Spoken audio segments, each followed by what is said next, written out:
तो hi everyone, in this video हम देखने वाले हैं engineering mathematics first class solved paper. So 11 number का क्वेश्चन है विच इज़ वेरी इंपॉर्टेंट, क्योंकि इस तरह का क्वेश्चन है ना कि आपको बीटा गामा को यूज करके इस तरह की वैल्यू को इवेल्युएट करना होता है। तो इस तरह के क्वेश्चन अक्सर आते हैं, बस ये न्यूमेरिकल वैल्यू चेंज हो जाती है। तो इसको करने का तरीका देखो, इसके थ्रू जाओगे तो which will be very tough. So इसको ईजी करने के लिए x प्लस एक्स को आप 1 प्लस एक्स की तरह अज्यूम करके चलो। Okay, so now x square 1 plus x की पावर 4 1 प्लस एक्स की पावर 10। तो एक्स स्क्वायर को इससे मल्टीप्लाई करो तो एक्स स्क्वायर आ गया। एक्स स्क्वायर को एक्स की पावर 4 से मल्टीप्लाई करोगे तो एक्स की पावर 6। कैसे? इन दोनों को मल्टीप्लाई करो, सेम वैल्यू मर दोनों ऊपर की पावर ऐड हो जाती है, तो 2 + 4 6 हो गया। तो एक्स की पावर 6 आ गया यहाँ पर 1/x। तो इसको I2 बोल दिया मैंने, इसको I1 बोल दिया। फॉर x मैं बोल रहा हूँ t/1 - t, तो dx = dt/1 - t का स्क्वायर। सो इस वैल्यू का डिफरेंशिएशन कर दिया मैंने, डिफरेंशिएट कर दिया तो x की वैल्यू 0 पर t की वैल्यू 0 और x की वैल्यू इनफाइनाइट पर t की वैल्यू 1। Got it? नेक्स्ट चलते हैं आगे। तो I1 की वैल्यू मेरी जो थी उसमें x की जो वैल्यू है उसके साथ मैं रिप्लेस कर दूंगा, तो आई विल गेट दिस वैल्यू 0 से 1 के बीच में, ठीक है, not this one. t/1 - t का पावर 2 मल्टीप्लाई 1 + t/1 - t की पावर 10 एंड dx की वैल्यू आपको पता ही है dt/1 - t का पावर 2। तो दिस इज मल्टीप्लाई में ये भी है साथ में, तो dt/1 - t का power 2। Okay, now if you try to solve this question, इस पूरी इक्वेशन को सोल्व करोगे, after solving this equation your value will be 0 से 1 में t की पावर 2 1 - t की पावर 6 dt। ओके, इसको दूसरे वे में लिख सकते हैं 3 - 2 which is equal to 2 7 - 1 which is equal to 6। Okay, so beta m, n is equal to का एक फॉर्मूला होता है 0 से 1 के बीच में, x की पावर m - 1 और 1 - x की पावर n - 1। तो बताओ n और m क्या है यहाँ पर? n तो हो गया आपका 3 सर, और n हो गया आपका 7, तो m हो गया 3 n हो गया 7, तो 3,7 I1 का बीटा निकाल दिया मैंने। सेम गोज टू I2 की वैल्यू थी x की पावर 6 1 प्लस x की पावर 10, तो इसकी x की पावर 6 में ये वैल्यू आ गई पहले, तो फिर मल्टीप्लाई में ये वैल्यू आ गई, फिर dx की वैल्यू को ऐसे लिख दिया अपन ने। अगेन सोल्व दिस क्वेश्चन, इसको सोल्व करने के बाद t की पावर 6 1 - t की पावर 2 dt। अब उसको एक कम कर दो, एक कम कर दो, तो इसमें I2 की वैल्यू आ गई beta 7,3 which is beta 3,7, I की टोटल वैल्यू I1 और दिस इज योर I2। ठीक है, I1 I2 मिल गए। Now what? नाउ या सो इनको सोल्व करने के लिए देखो एक फॉर्मूला होता है कि बीटा m, n को सोल्व करने का फॉर्मूला बताओ। तो this is the formula √m √n upon में m + n का अंडरूट, दिस इज। सो ये वैल्यू आ गई, सेम फॉर दिस वैल्यू, दोनों को सोल्व करा। After getting this is your final value. Question number 12, expand करो sin x in the power of x - π/2 using the Taylor series. Taylor series के अंदर आपको sin x की power के अंदर x - π/2 को एक्सपेंड करना है sin x को। So how we can do this? There is a formula to do this. Taylor series का फॉर्मूला होता है f(a + b) f(a) h f dash a, एक बार डिफरेंशिएशन, इधर 2 बार, इधर 3 बार, इधर 4 बार, 2 की पावर 3 की पावर 4 की पावर, ये आपका factorial 2 factorial 3 factorial 4। Okay, now अब आपको क्या बोला सर? x - π/2 करो, तो मेरा x तो a है और b मेरा क्या है? x - π/2। So this is the value. a के केस में सारी वैल्यू मैंने प्लेस कर दी यहाँ पर। Okay, so value has been placed in this case. So yeah, this is not h, this is your b, this is your b guys, sorry, so sorry, this is your b, this is not your h, this is your b, this is again your b. okay, so a की value आपको पता है x है, b की value क्या है? x - π/2। तो बस ये फॉर्मूले के अंदर a और b में जहाँ जहाँ a b है उन सबको प्लेस कर दो। So this is your Taylor series.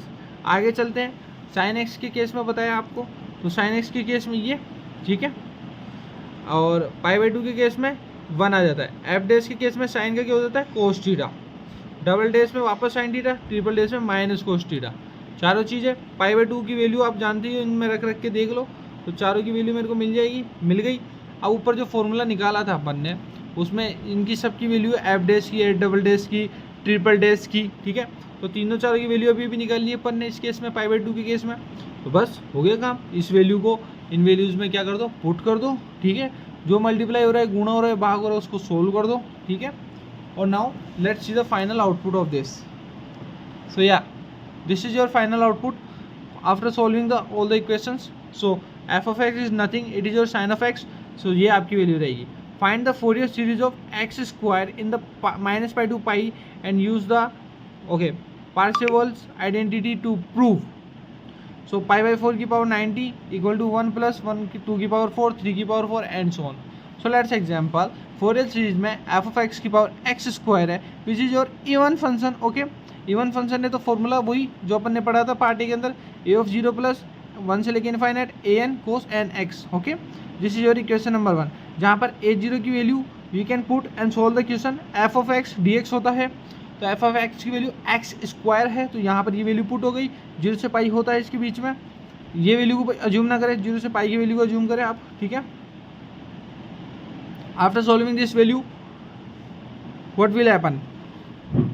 सो ये वैल्यू कैसे आई आपको, अगर आपको पता हो तो ये पार्टी के अंदर अपने पास क्या था, -π से पाई ही था, बट इधर 1/2π होता है, ठीक है, 1/2π होता है। अब अगर आपको इसको 0 से पाई के बीच में करना है ना, तो 2 बाहर आ जाता है और -π to π से 0 से पाई हो जाता है, वो 2 से 2 कर जाता है, तो 1/π ही बचता है लास्ट में। तो 0 से पाई के बीच में x² dx। इसी प्रकार इसको सोल्व करो आप, इसके सिंपल डिफरेंशिएशन को, तो π²/3 a0 की वैल्यू आ गई, ठीक है। अब इसी a0 को 2/π के केस में 0π एंड आपका यहाँ पर आ गया f of n cos nx dx, ठीक है। After solving this equation you will get your final, this is not a0, this is a of n, sorry guys, this is a of 0, oh sorry, okay, a of n की value आपके आएगी 2/π, 0 से पाई में f of x cos nx dx। After solving this all equation, okay, ये again it was 1/5, वो -π से पाई के बीच में 2 बार आ गया, तो 0 से पाई बन गया वो। After solving this a of n की वैल्यू आपकी आ गई 4/n² -1 की power 1, okay, which is also cos nπ। So hence here we have from equation number 1. So what was the equation number 1? Equation number 1 was a of 0, a of n, तो दोनों की value अभी भी निकाली है, तो दोनों को इसमें पुट कर देते हैं and get the final output. X square आ गया f ऑफ x की जगह, ये आपकी a of 0 की वैल्यू जो निकाली थी आपने ये वाली, आगे remaining part lies into this, -1 की power n is cos nπ। सो या दिस इज, आगे बढ़ते हैं। सो हैंस अगर आपको आगे वो जो थ्योरम दे रही है उसके थ्रू परफॉर्म करना है, तो वही सेम इक्वेशन लगती है 1/2π -π to π। अब देखो इसमें -π to π है, ओके, f ऑफ x का स्क्वायर dx, a0 का पावर 2 पर इस थ्योरम के ये फॉर्मूला है पहला, ओके, a ऑफ n का स्क्वायर b ऑफ n का स्क्वायर। नाउ a ऑफ 0 के पावर 2 को इसको सोल्व करो आप एंड इसमें ये चीज़ें ऐड ऑन करो, a ऑफ n जो भी निकली है वैल्यू। तो after solving all this equation finally you will get this value, pi की power 490 equal to summation of 1 से लेके इनफाइनाइट विच इज 1/n की पावर 4, और यही हमारे क्वेश्चन में यहाँ पे गिवन था, देख रहे हो। और यही यहाँ पर समेशन के साथ इसको खोलोगे, n की वैल्यू 1 2 3 4 लिखोगे तो आंसर आ जाएगा। Now in the question number 14 which is very simple and easy question, आ जाए तो मज़े आ जाते हैं। u की वैल्यू गिवन होती है और आपको ये शो कराना है, कुछ ही नहीं करना आपको। पहले सबसे पहला काम, आपके पास ये वैल्यू होती है, इसको x के केस में, y के केस में और z के केस में डिफ्रेंशिएट करना है। तो सबसे पहले z के केस में करता हूँ, तो मुझे ये वैल्यू मिल गई, ठीक है। फिर मैं इस वैल्यू को y के केस में करता हूँ आगे, तो again differentiating 2 equation number this 2 with respect to y, so I will get this value, okay. So I will get this value, ये वैल्यू मेरे को मिल गई। अगेन मैं x की रेस्पेक्ट में करता हूँ, तो तीनों मिल गए और पावर 3 लग गई इस पर, तो this is the final value, okay. इसको थोड़ा सा सोल्व कर लो आप, तो ये आपकी फाइनल वैल्यू हो जाती है, सिंपल। क्वेश्चन नंबर 15 देखो, whether the fluid motion give by the v y plus Z I plus this is incompressible and not, ये आपको एक्सप्लेन करना है। तो आपको फ्लूइड मोशन के थ्रू आइडिया लग गया होगा क्या परफॉर्म करना है क्या नहीं परफॉर्म करना। तो देखो ये मेरी वैल्यू है v की, ठीक है, जो क्वेश्चन में गिवन है। मैं इसको u बोल दूँ, इसको स्मॉल v बोल दूँ, इसको w बोल दूँ, तो मेरा v का वैल्यू क्या आ जाएगा, दिस राइट और रॉन्ग। अगर v आपका इनकम्प्रेसिबल है then curl v equal to 0 होता है, याद रखना। अगर कंप्रेसिबल है, नहीं कंप्रेसिबल नहीं है तब तो कर्व v की वैल्यू होती है वही आपकी this triangle multiply by v। सो आई जे के में ये वैल्यू और आपकी u v और w की वैल्यू यहाँ पर। तो i के केस में करते हो तो देखो ये वाली लाइन छुप जाती है, इसको इससे मल्टीप्लाई, इसको इससे मल्टीप्लाई कर दो तो i आ गया, ये वाला पार्ट इससे मल्टीप्लाई हो गया, ये वाला पार्ट इससे मल्टीप्लाई हो गया। सही है गलत है? ठीक है। सेम फॉर द जे है तो जे के बीच वाली वैल्यू छुपा दो, इसकी वैल्यू को इससे मल्टीप्लाई, इसकी वैल्यू को इससे मल्टीप्लाई कर दो, आपस में मल्टीप्लाई कर दोगे तो ये वैल्यू बन जाएगी। ऐसे ही के हटा दो तो इसको इससे मल्टीप्लाई कर दो। आफ्टर सॉल्विंग दिस, सोल्व करने के बाद आपका रहेगा ये I X minus J Y minus Y plus K Z minus Z equal to 0 हो गया, क्योंकि कर्ल की वैल्यू 0 थी। So that's all equal to 0। And the question number 16, which is very different and easy question again, not very tough. So change the order of the integration and hence prove this. तो ये value आपके पास है, ठीक है। अब आपको पता है लॉग का कैसे ग्राफ होता है, इस तरीके से होता है, और प्लेन लाइन का ग्राफ होता है इस तरीके से, ओके। तो इसको तो या ऐसे लिख दो या फिर ऐसे लिख दो, बात एक ही है, और y इक्वल टू ये होता ही है। When we convert the limits into the horizon, so what will happen in that case, what will happen guys in the case, but आपको एक चीज़ ध्यान में रखनी है, आपको ऑर्डर को बदलना है, यानी कि हॉरिजॉन्टल को वर्टिकल, वर्टिकल को हॉरिजॉन्टल करना है। तो देखो यहाँ पर पहले तो 0 से 1 के बीच में था, ठीक है, एंड देन ई से लेके ई तक था, ठीक है, ये वाली वैल्यू ये था। तो हॉरिजॉन्टल वर्टिकल हो जाएगा, वर्टिकल हॉरिजॉन्टल हो जाएगा।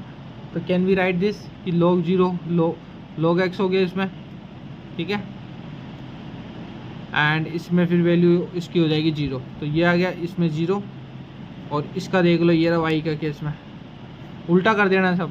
ऐसे वैल्यू निकाल रहे थे अब आपको 0 1, तो अब आपको उल्टी निकालनी है। तो e से 1 तक आ गया, 0 से log y आ गया। कन्वर्ट करना है जस्ट आपको लिमिट्स को इनटू द हॉरिजॉन्टल पे, जो अपन 11th 12th में भी करते हुए हैं। This is the formula after solving this equation. पहले इस पार्ट के लिए सोल्व कर लो, y को बाहर रख लो dy को, फिर इसके लिए सोल्व कर लो, then value will be e minus 1। Okay, question number 17, you have to evaluate 3 time integration with the x y g dx dy dz।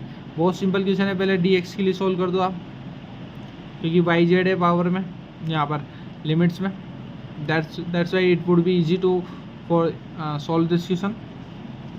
तो इसको 1 by 1 सोल्व करो, फिर सेकेंड इक्वेशन के लिए सोल्व करो, ओके, फिर थर्ड इक्वेशन के लिए, फोर्थ के लिए, फिफ्थ के लिए, एंड सो ऑन आप करते जाओ। एंड फाइनल आंसर मैं आपको यहाँ दिखा देता हूँ, दिस इज योर 255/64। इस तरह के क्वेश्चंस आते हैं। आई वुड रेकमेंड इस तरह के क्वेश्चंस की जितनी ज़्यादा प्रैक्टिस हो सके करो। क्वेश्चन नंबर 18 की ओर चलते हैं, पार्ट सी के अंदर, जहाँ पर बीटा गामा फंक्शन को यूज़ करके ये दोनों इक्वेशन सोल्व करनी है। Again I would recommend, highly recommend, beta और गामा के क्वेश्चन बहुत ज़्यादा कई बार आ गए हैं, आते ही जा रहे हैं हर साल फिक्स है, तो इस पर तो प्रैक्टिस करके ही रखनी है आपको। तो इसको करने का तरीका वही है, वही फॉर्मूलाज है, वही तरीके हैं करने के। पहले बीटा निकालो, फिर उससे गामा की वैल्यू, ठीक है। तो सपोज करो a के लिए निकाले तो x/1/x⁴ dx है, तो क्या मैं u को बोल दूँ x⁴, तो x क्या हो गया u⁴ dx, du निकाल दूँ तो ये वैल्यू निकल गई, तो dx की वैल्यू निकली 1/6 u -5/6 du, ठीक है। अब इन दिस केस x की वैल्यू 0 रखो तो y की वैल्यू भी 0 हो रही है, x की वैल्यू इनफाइनाइट रखो तो u की वैल्यू भी इनफाइनाइट, सॉरी u है यहाँ पर, तो x की वैल्यू 0, u की वैल्यू 0, इसकी वैल्यू 0, इसकी वैल्यू 0, तो 0 से लेके इनफाइनाइट के लिए ये वैल्यू निकली है आपकी u की, ओके। एंड जहाँ x था वहाँ u प्लेस कर दोगे u⁴ 1/6, तो ये प्लेस कर दिया, प्लेस कर दिया, ये प्लेस कर दिया, ये प्लेस कर दिया, ओके। एंड dx की वैल्यू भी आप प्लेस करोगे ये पूरी बड़ी वाली, तो आपने यहाँ पर इसको प्लेस कर दिया, ठीक है। अब आप अगर ये वाली इक्वेशन इस तरह से लिखते हो तो there is a formula again, 0 से इनफाइनाइट के बीच में x⁻m-1 होता है, और 1 + x नीचे होता है तो m+1 होता है। Now you have to calculate कि अगर ऐसी क्या वैल्यू है कि m-1 को सोल्व, m-1 इक्वल टू -2 कर दो तो m की वैल्यू निकल जाएगी, ओके। तो आपको m की वैल्यू पता चल गई, तो m + n = 1 है, तो आप बता सकते हैं n की वैल्यू क्या होगी। तो m की वैल्यू पता है मुझे, n की वैल्यू निकालनी है, दैट इज सिंपल। m और n की वैल्यू निकली 1/3 एंड 2/3, तो ये वैल्यू यहाँ पे पुट कर दी। तो बीटा की वैल्यू मेरी यहाँ क्या निकल गई 1/3 2/3। बीटा को सोल्व करने का तरीका वही है, under root of n upon में under root of m plus n। इसको सोल्व करो completely. After solving this you will get the final value. और दूसरा करने का तरीका यह है, under root of 1 minus n which is equal to pi upon sine n pi होता है एंड 1 का वैल्यू 1 होता है।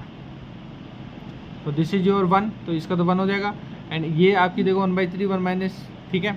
तो ये हो जाएगा आपका पाई अपॉन साइन π/3, करेक्ट है। अगर आप ये देख पा रहे हो तो इससे यही वैल्यू निकली है। इसको सोल्व कर दो सिंपली, तो पाई अपॉन 3√3 आ गया। Simple question. पार्ट बी इसका ही सेम वही बीटा लगा के दोबारा सोल्व करना है। एक और क्वेश्चन, जितने क्वेश्चन करोगे उतनी बढ़िया प्रैक्टिस है। तो देखिए इन the question number this you have, आपको ये वैल्यू गिवन है, इसको सिंप्लीफाई कर सकते हैं। तो ये वैल्यू मिल गई, एक ये वैल्यू मिल गई। इसको थोड़ा और अच्छे से वगैरह, इसमें u को कन्वर्ट करने की जरूरत ही नहीं पड़ी क्योंकि यहीं से m, n निकल रहा है, जिसका फॉर्मूला हमें पता है m - n एंड 1 - x है।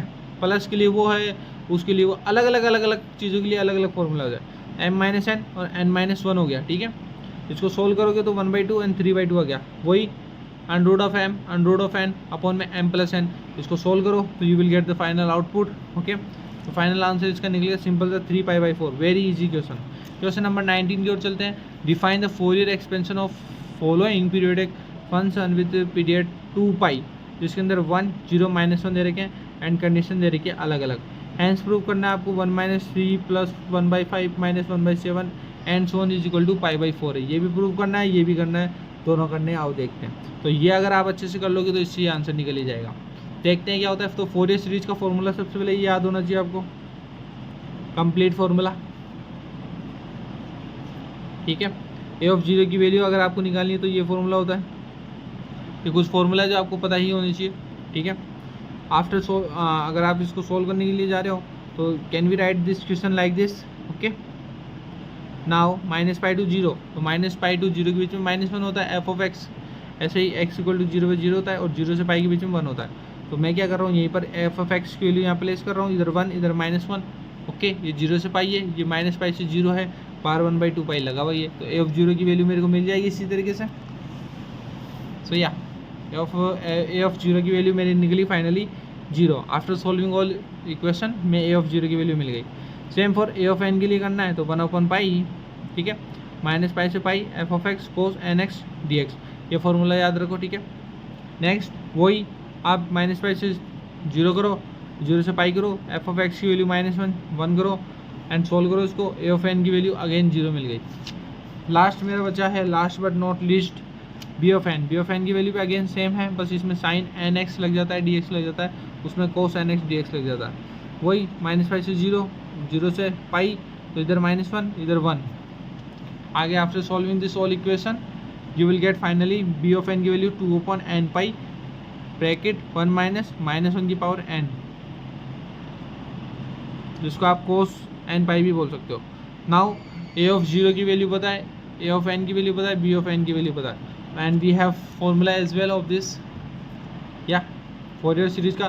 तो इसके अंदर वो तीनों वैल्यू पुट कर दें अपन, तो आ जाओ उसकी वैल्यू पुट कर देते हैं। After putting all the values into this you will get this, क्योंकि ऑलमोस्ट वो दोनों तो 0 ही थे एंड बचा कौन सा, ये, तो ये बचा, तो ये आ गया बस, ठीक है। एंड आप इसको 1 by 1 सोल्व करो तो you will get this value. अब इस वैल्यू को कैसे आप यूटिलाइज कर सकते हो आगे, तो इसको करने का बहुत ही ईजी और सिंपल तरीका है मेरे दोस्तों। 4/π वैल्यू दिस, अगर मैं इसमें π/2 रख दूँ, अब आपको देखो आपकी इक्वेशन के हिसाब से यहाँ पर वैल्यू निकालनी है, तो दिमाग आपको लगाना पड़ेगा। तो 5/2 रखने से क्या होता है, मेरे को इस तरह का पैटर्न मिलता है। तो π/4 = 1 - 1/3 + 1/5 - 1/7, तो इस तरह की वैल्यू मेरे को मिल गई, सिंपल था। Now question number 20। तो 20 is also a complete numerical question, जिसमें आपको लैग्रेंज मेथड यूज करके मैक्सिमम और मिनिमम डिस्टेंस किसी भी पॉइंट की एक स्पेयर के अंदर फाइंड आउट करनी है। तो स्पेयर x² + y² + z² 1 होता है। ये क्वेश्चन इंपॉर्टेंट है, इसको देखो, लैग्रेंज की मेथड आई जाते हैं एग्जाम में, एग्जाम पॉइंट ऑफ व्यू से इंपॉर्टेंट है। स्पेयर का फॉर्मूला पता है, पॉइंट पता है एंड क्या मैं राइट इसको इस तरह से लिख सकता हूँ, -1 इधर आ जाएगा तो इक्वल टू 0 हो जाएगा। ओके, तो phi of x Y ji equal to this formula. Okay, ये कोई पॉइंट है ए जिसका है एक्स वाई जी, और कोई पॉइंट पी है जो गिवन है क्वेश्चन में 3, 4 and 12। Can we write this? इस वैल्यू की इस वैल्यू के बीच में जो डिस्टेंस है ए पी की वैल्यू क्या हो जाएगी? This one. गुड। नाउ अगर मैं स्क्वायर लगा दूँ तो ये अंडर हट जाएगा, तो ये वैल्यू मेरे को मिल जाएगी। अब आपको लैग्रेंज का मेथड लगाना है जिसके अंदर capital F of x Y ji equal to small F X Y G plus में lambda phi X Y Z. Okay, now what I have right now, F of X की value पता है मुझे, ये रही, यहाँ से निकाली थी तो ये वैल्यू यहाँ पुट कर दी। फाई ऑफ दिस वैल्यू ये रही, ये यहाँ पर पुट कर दी, लैम्डा बाहर आई। अब आप क्या करोगे, एक एक के लिए निकालोगे, del f upon del x के लिए, वाई के लिए, फिर जेड के लिए, तीनों के लिए 1 बाय 1 वैल्यू निकालोगे लैम्डा की। So this is x y और जी के केस में लैम्डा की तीनों वैल्यू मैंने निकाल ली और तीनों आपस में जुड़ी हुई है। ओके, रेशियो प्रॉपर्टी लगाओगे तो वही आपका ए पी के बीच की डिस्टेंस अपॉन में टोटल आपका जो भी है स्पेयर उसका अंडर। तो अपन कह सकते हैं इसकी value f of x comma y upon z के ही इक्वल है, राइट। एंड इसकी x square plus y square plus z square की वैल्यू एक के इक्वल थी, तो यहाँ नीचे क्या आ गया 1। तो लैम्डा की फाइनल वैल्यू इधर आ गई plus minus f of x comma y comma z. So after putting plus minus into this into the x minus 3 plus lambda, तो अगर मैं बात करूँ ओनली एक्स एक्स की, ठीक है, एफ ऑफ एक्स के अंदर, तो एक्स माइनस 3 बचा प्लस में लैम्डा, एक्स की वैल्यू 0 आ गई।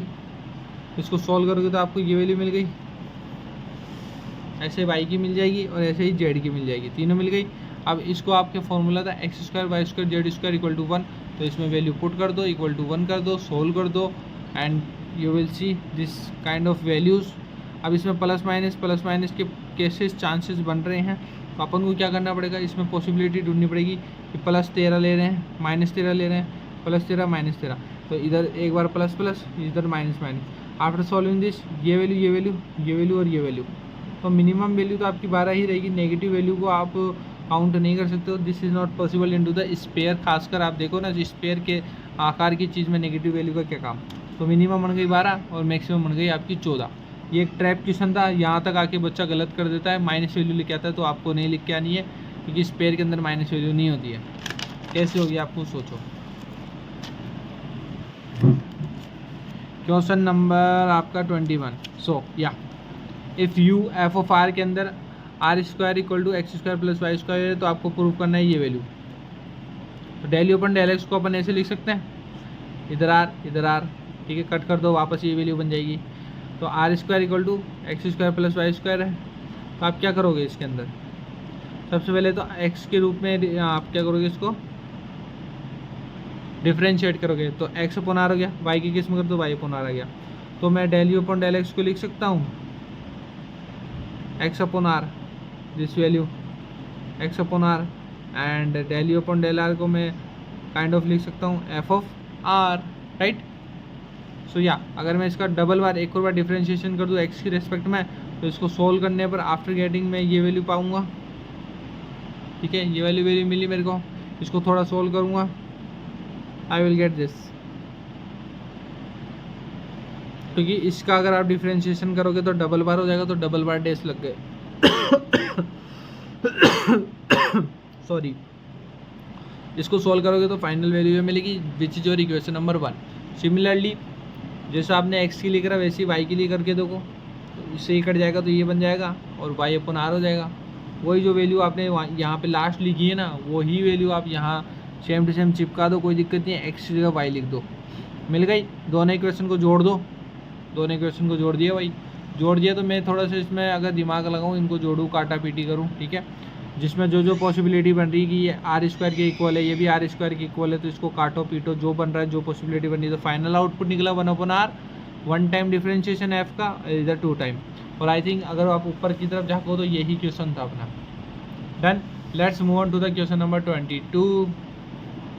तो आपको एक तो ग्रीन थ्योरम बतानी है, ठीक है, वेरीफाई करनी है ना plane for this value where c is closed curve of the region boundary by the y of this and y equal to x square. तो ये सीधी लाइन तो वाई इक्वल टू एक्स हो गई और y equal to x square like this curve shape में हो गई। So this shaded region present the positive directed traversal by the closed C made up of the parabola and a straight line, ठीक है। तो this is your C। तो मैं अगर इसको दो तीन हिस्से में बांट दूँ तो ये वाला पार्ट मैं बोल रहा हूँ साई, ठीक है, और इसको बोल रहा हूँ दूसरे वाले पार्ट को फाई। तो अगर मैं इसका इंटीग्रल लाइन का इंटीग्रल करूँ evaluate y equal to x square के लिए, तो पी ऑफ डी एक्स, एक सेकेंड या देखो इधर। सो अगर इसका निकालो तो integral p of d x and q of d y, तो पी एन की वैल्यू आप यहाँ पर पुट कर सकते हो, ठीक है। तो वाई जहाँ जहाँ पर है वहाँ पर आप एक्स स्क्वायर पुट कर दो, सिंपल सा। तो ये बन गया एक्स कोमा वाई था, एक्स मल्टीप्लाई वाई था तो वाई स्क्वायर आ गया। इधर वाई स्क्वायर था तो वाई स्क्वायर के अंदर एक्स स्क्वायर है तो एक्स की पावर 4 हो गई, इधर 4 हो गई, डी एक्स आ गया, प्लस में वाई आ गया आपका अगेन एंड डी वाई आ गया। तो एक्स वाले इधर हो गए और वाई वाले इधर हो गए काइंड ऑफ। तो यहाँ पर आपने दोनों को अलग अलग करके दोनों को सोल्व कर लिया तो वैल्यू मिल गई मेरे को 19/20। अब आप एक्स के केस में इवेल्युएट कर लो वाई इक्वल टू एक्स हो तो बस सिंपली जहाँ पर वाई था वहाँ पर एक्स लिख के और जहाँ पर एक्स था वहाँ पर वाई लिख दिया। तो वाई वाली इधर हो गई, एक्स वाली इधर हो गए, इन दोनों को सोल्व कर लिया, इसकी वैल्यू हो गई -1। अब दोनों को आप ऐड कर दो कायदे से, क्योंकि पी एन क्यू है तो -19/20 -1 इज इक्वल टू -1/20। तो ये क्या गया, -1/20 आ गया आपका, ठीक है। अब नाउ ऑल्सो अगर अपन जानते हैं कि पी और क्यू का डिफरेंशिएट करूँ तो मैं क्या वैल्यू मिलेगी, तो एक्स स्क्वायर का 2x हो जाएगा, इधर आपका मिल जाएगा x प्लस 2y, जो वाई स्क्वायर तो 2 आ गया तो 2y हो गया। नाउ था आपको डबल इंटीग्रेशन करने हैं तो इसकी वैल्यू से सब्ट्रैक्ट कर दो आप dx dy के केस में, ठीक है। दोनों की वैल्यू आप पुट करो, थोड़ा सोल्व करो, तो अंदर वाला इंटीग्रेशन इंटीग्रल पहले सोल्व कर दो आप। तो after solving this you will get this value which is equal to -1/20, right? So this is equivalent from equation 3 and 4. We can conclude what is, yeah, so this is equation number 3 and 4. We can conclude this value is equal to -20. So this is the green theorem आपकी यहाँ पर verify हो गई। तो यार दोस्तों यही था पूरा। मिलते हैं 2023 के पेपर में, इंजीनियरिंग मैथमेटिक्स अच्छे से पेपर करके आओ and watch the video, join the channel and keep joining. आपके इंजीनियरिंग के 4 साल ये चीज़ बहुत काम आने वाली है। So I would fully recommend you watch those videos from exam point of view.